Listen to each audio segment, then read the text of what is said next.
स्वागत है एक बार फिर से आप सभी का हमारे YouTube channel the geography centre में।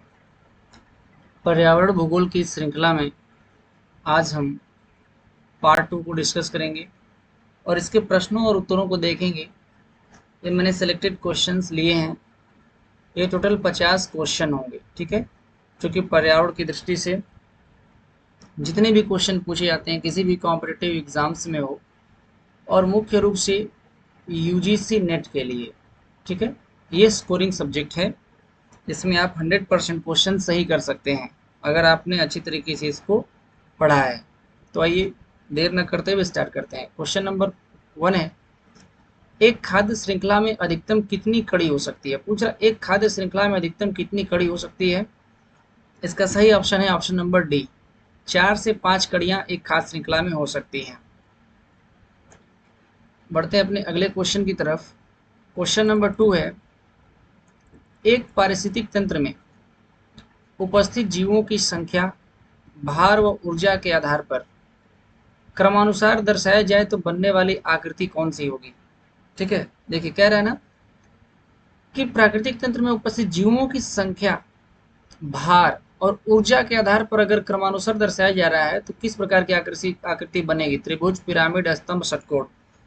ठीक है, इसका आप लोग उत्तर आप लोग को पता होगा, पिरामिड।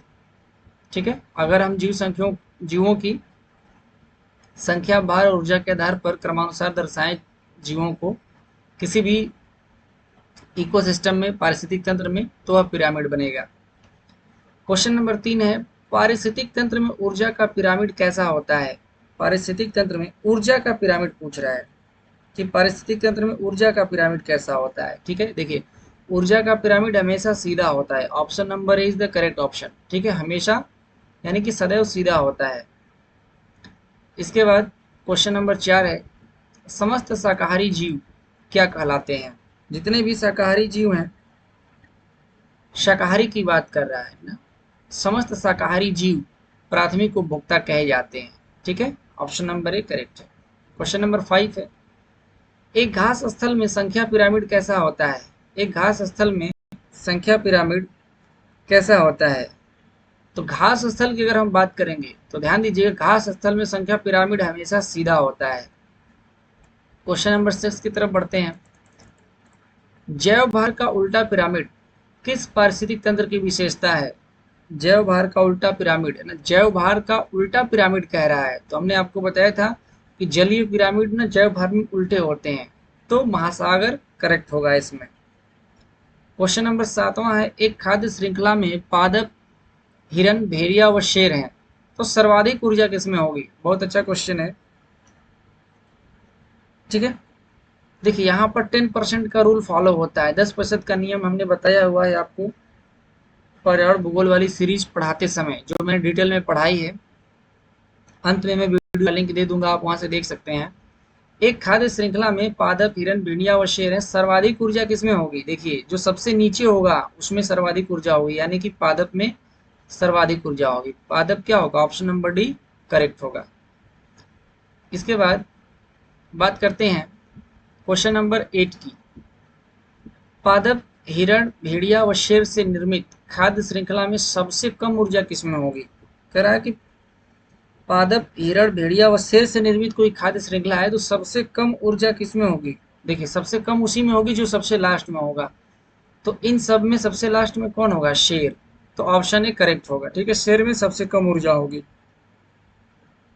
सबसे कम ऊर्जा का मतलब प्रैक्टिकली मैं ये नहीं कह रहा हूं कि शेर कमजोर होता है, उसमें एनर्जी नहीं होती, नहीं।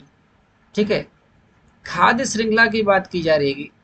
10% का नियम यहाँ पर लागू हो रहा है ना, कि पादप से 10% इसमें और इसका 10% इसमें और इसका 10% इसमें जाएगा, इसकी बात हो रही है यहाँ पे। क्वेश्चन नंबर 9 है, द्वितीयक उपभोक्ता का उदाहरण कौन है। कौन इसमें से द्वितीयक उपभोक्ता है। ठीक ना, शेर, मेंढक, टिड्डा, हिरन। द्वितीयक कौन है भाई, मेंढक। ऑप्शन नंबर बी करेक्ट है। क्वेश्चन नंबर 10 की बात करेंगे, प्रत्येक खाद्य श्रृंखला कहाँ समाप्त होती है। प्रत्येक खाद्य श्रृंखला कहाँ खत्म हो जाती है, यानी कि सब कुछ की समाप्ति, अपघटक दिख रहा है, समाप्ति अपघटक पे होती है। ऑप्शन नंबर डी करेक्ट है। क्वेश्चन नंबर 11 है, किसी पारिस्थितिक तंत्र के समस्त अपघटक नष्ट होने पर कौन सा चक्र सर्वाधिक प्रभावित होगा? अगर कोई पारिस्थितिक तंत्र है, कई बार ये क्वेश्चन पूछा गया है, उसके समस्त अपघटक यदि नष्ट हो जाएं, खत्म हो जाएं, तो कौन सा चक्र प्रभावित हो जाएगा? यानी कि पूरा पारिस्थितिक तंत्र में जो अपघटक होते हैं, अपघटक का मतलब जो चीजों को नष्ट करते हैं, अगर वो अपघटक ही खत्म हो जाए तो क्या प्रभावित होगा? ठीक है, ऋतु चक्र, जल चक्र, जैव भू रासायनिक चक्र या गैसीय चक्र? तो जैव भू रासायनिक चक्र, ठीक है, प्रभावित होगा। क्वेश्चन नंबर 11 है, जीवों के एक समुदाय के दूसरे समुदाय द्वारा प्रतिस्थापन को क्या कहते हैं? जीवों के एक समुदाय के दूसरे समुदाय द्वारा प्रतिस्थापन को क्या कहा जाता है?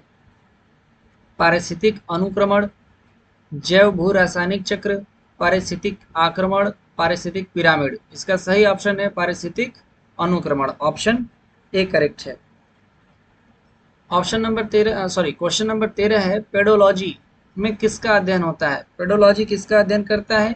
मृदाओं का, मिट्टियों का अध्ययन पेडोलॉजी में होता है।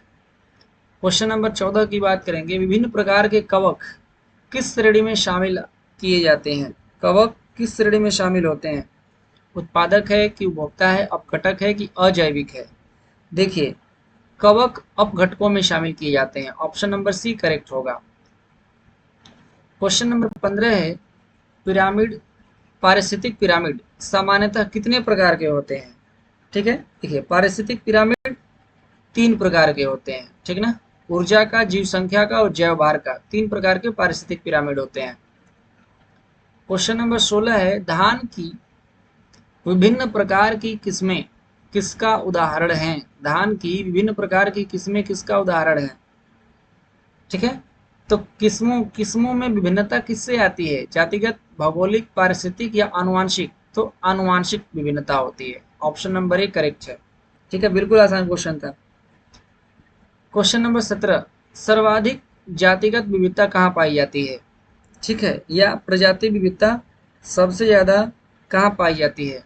ऑप्शन ए है टुंड्रा प्रदेश में, ऑप्शन बी टैगा प्रदेश में, ऑप्शन सी विषुवतरेखीय सदाबहार वन में, और ऑप्शन डी है पतझड़ वन में। तो इसका सही ऑप्शन क्या होगा? ऑप्शन नंबर सी, विषुवतरेखीय सदाबहार वन में।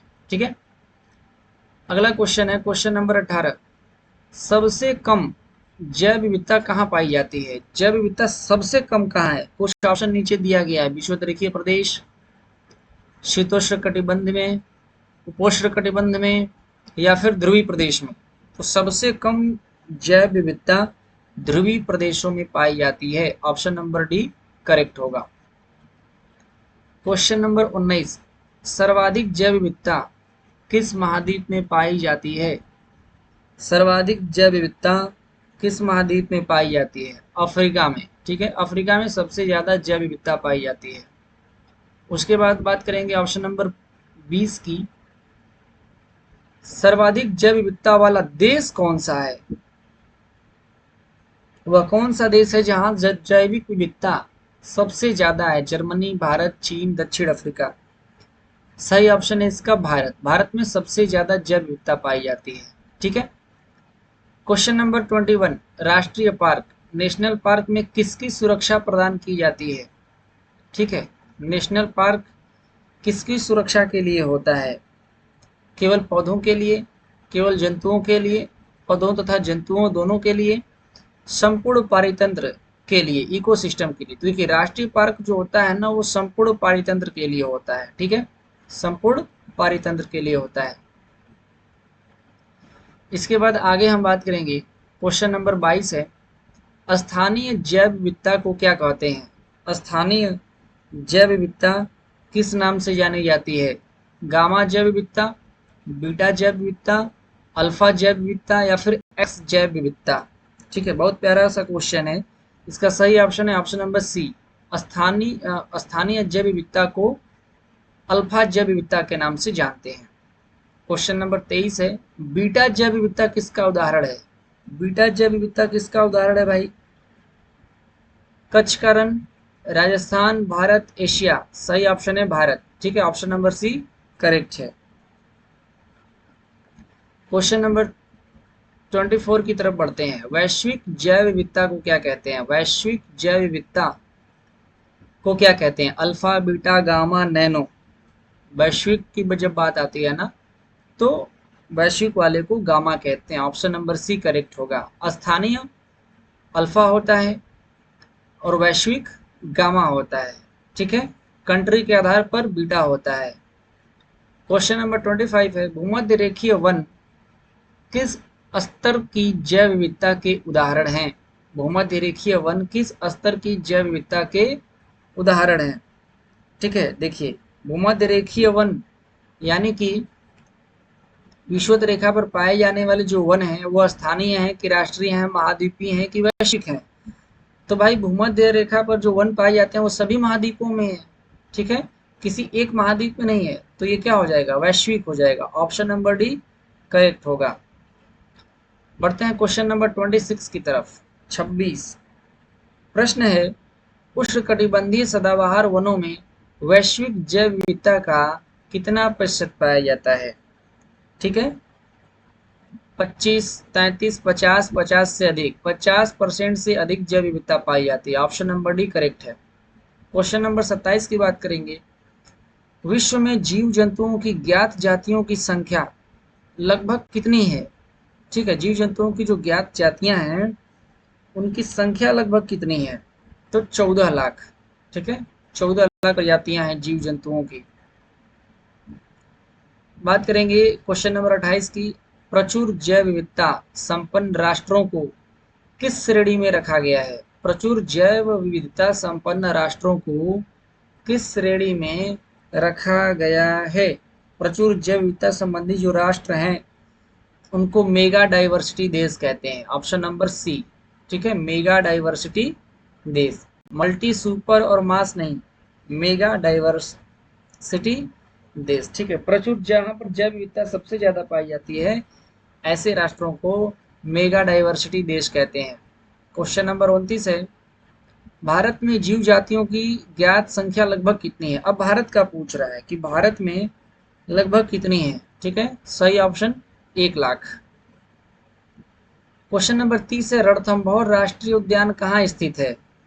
तो रणथंभौर राष्ट्रीय उद्यान, इसका उत्तर कमेंट बॉक्स में आप लोग स्वयं देंगे। ठीक है, कमेंट करके आप बताएंगे कि रणथंभौर राष्ट्रीय उद्यान कहाँ पर है, महाराष्ट्र में है कि उत्तर प्रदेश में है, गुजरात में है कि राजस्थान में है, कहाँ है? इसका उत्तर आपको देना है। ठीक है, कमेंट बॉक्स में कमेंट करके इसका उत्तर बताइएगा।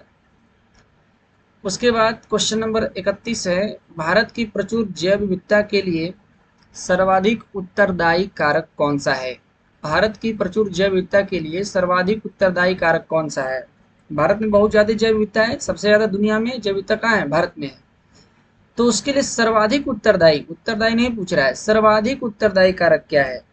ठीक है, भौगोलिक दशाएं, राजनीतिक दशाएं, आर्थिक की वैज्ञानिक? सही ऑप्शन इसका आप समझ रहे होंगे, भौगोलिक दशाएं। ठीक ना, भारत सबसे ज्यादा भौगोलिक विभिन्नताओं वाला देश भी है और सबसे ज्यादा जैव विविधता वाला देश भी है। ठीक है, आप बचपन से हम लोग इसको पढ़ते आ रहे हैं।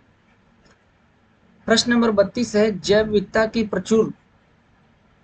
प्रचुरता, जैव विविधता की प्रचुरता तथा क्षेत्र विशेषी जीवों की प्रमुखता वाले संवेदनशील स्थल को क्या कहते हैं? ध्यान दीजिए, जैव विविधता की प्रचुरता तथा क्षेत्र विशेषी जीवों की प्रमुखता वाले संवेदनशील स्थल को क्या कहते हैं? ठीक है, तो जो संवेदनशील स्थल होते हैं ना उनको तप्त स्थल कहते हैं। ठीक है, हॉट स्पॉट, ध्यान दीजिएगा, इसको हॉट स्पॉट कहते हैं, तप्त स्थल कहते हैं। प्रश्न नंबर 33 है, भारत का तप्त स्थल हॉट स्पॉट निम्न में से कौन सा है?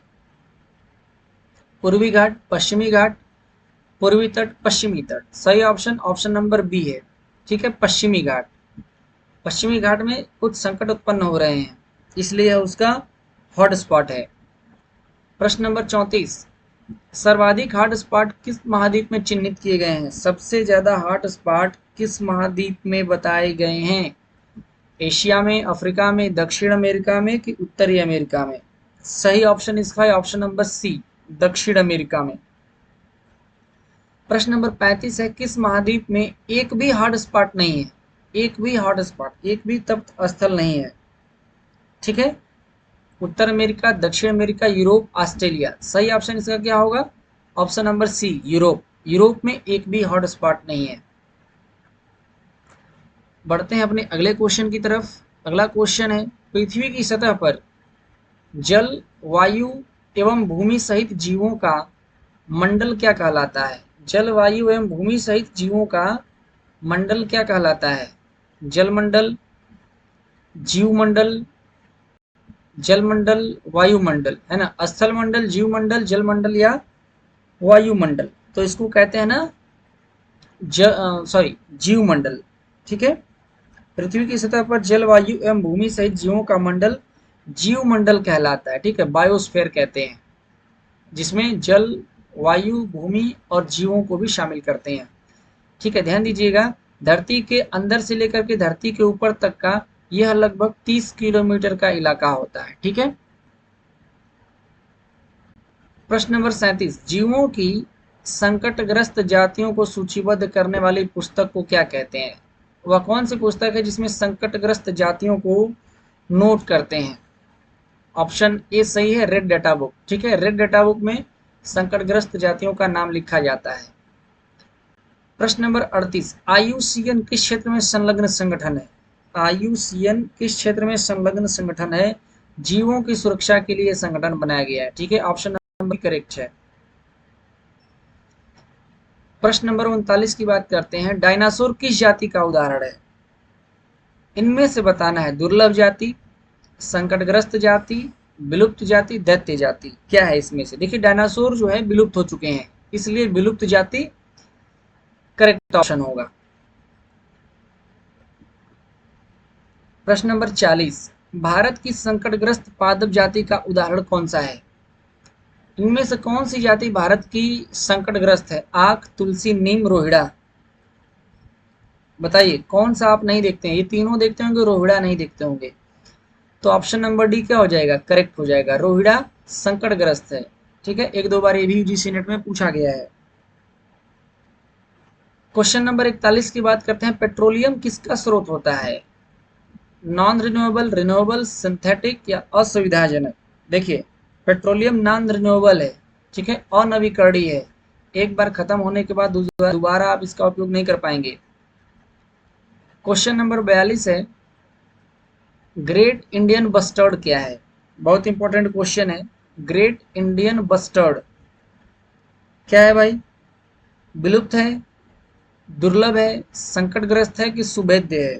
ध्यान दीजिएगा, ग्रेट इंडियन बस्टर्ड विलुप्त नहीं है, ये इस समय एक संकटग्रस्त जाति है। तो ऑप्शन नंबर सी करेक्ट होगा, ये इस समय संकटग्रस्त है। प्रश्न नंबर 43 है, निरंतर ह्रास के कारण शीघ्र ही संकटग्रस्त की श्रेणी में आने की आशंका वाली जाति को क्या कहते हैं? ठीक है, यानी कि ह्रास हो रहा है, बहुत तेजी से संख्या घट रही है और वह संकटग्रस्त में आ जाएगा, ऐसी आशंका है, उस जाति को क्या कहते हैं? दुर्लभ, भयग्रस्त, सुभेद्य जाति या फिर विलुप्त जाति? सही ऑप्शन इसका है सुभेद्य जाति, ऑप्शन नंबर सी करेक्ट है। ठीक है, सुभेद्य कहते हैं उसको। बढ़ते हैं अगले क्वेश्चन की तरफ। अगला क्वेश्चन है प्रश्न नंबर 44, स्वस्थानीय संरक्षण किसका उदाहरण है? स्वस्थानीय संरक्षण यानी कि किसी एक ही स्थान पर उसको किसी भी चीज को संरक्षित करना, वो है टाइगर प्रोजेक्ट। ठीक है, टाइगर प्रोजेक्ट। क्वेश्चन नंबर 45, पृथ्वी के वायुमंडल में ओजोन O3 की उपस्थिति से क्या होता है? ठीक है, तो देखते हैं इसको एलिमिनेशन से हम करेंगे। पृथ्वी के वायुमंडल में ओजोन की उपस्थिति से क्या होता है?